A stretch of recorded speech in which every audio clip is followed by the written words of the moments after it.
Welcome back. Section 1.5 Graphing Techniques Using Transformations. I hope everybody took the time to memorize these parent graphs because we're going to use these graphs to shift our new given function.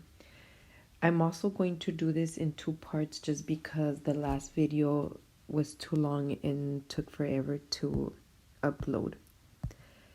So how do we know if a graph shifts left or right? Well, if you have a parent function and you add c inside the parent function, then the graph shifts to the left.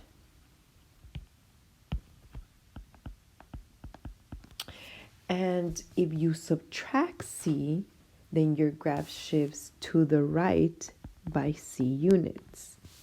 Let's take a look at example 1. I took the liberty to graph the parent function. Note that I dotted the line, or I dotted the graph because it's invisible. It's not really there. But our parent function is y equals x squared. So what happens if we add 3 inside the parentheses? Well, the graph shifts 3 units to the left. So I'm going to take the point 0, 0, and I'm just going to shift it 3 units to the left. Now we have the point negative 3, 0. And I'll take the point negative 1, 1. We shift 3 units to the left.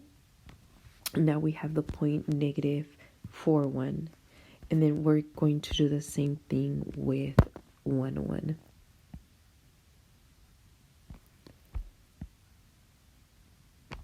Okay.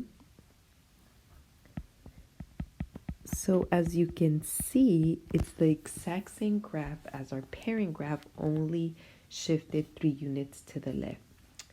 Let's take a look at y equals quantity x minus 3 squared.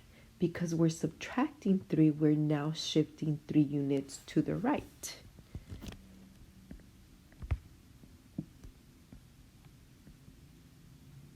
Again, it's the same graph, only shifted 3 units to the right. Now, how do we know if a graph shifts up or down? Well, if we add the constant c to our parent function, so now we're not adding inside the parentheses, we're adding it outside, then the graph shifts up by c units. If we subtract c, our graph shifts down by c units. Again, I graphed the parent function y equals square root of x in example 3. Notice the plus 2 is not inside the square root. If it would have been inside the square root, then we shift 2 units to the left. But because it's outside, we're going to shift our graph 2 units up. Now, because I don't have a lot of space, notice that my graph goes up by 2s. Okay, so there we have it. And then for example 4, we're just going to shift the graph 2 units down. And I should probably label my graphs. Okay. Next, we have reflections. And if we have a negative outside of our parent function, in the front of our parent function, then our graph is going to reflect about the x-axis. But if the negative is on the x value, our graph is going to reflect about the y-axis. In example 5, I used the square root of x as our parent function, and because I have a negative in front of the entire function, our graph is going to reflect about the x-axis. And it looks just like this.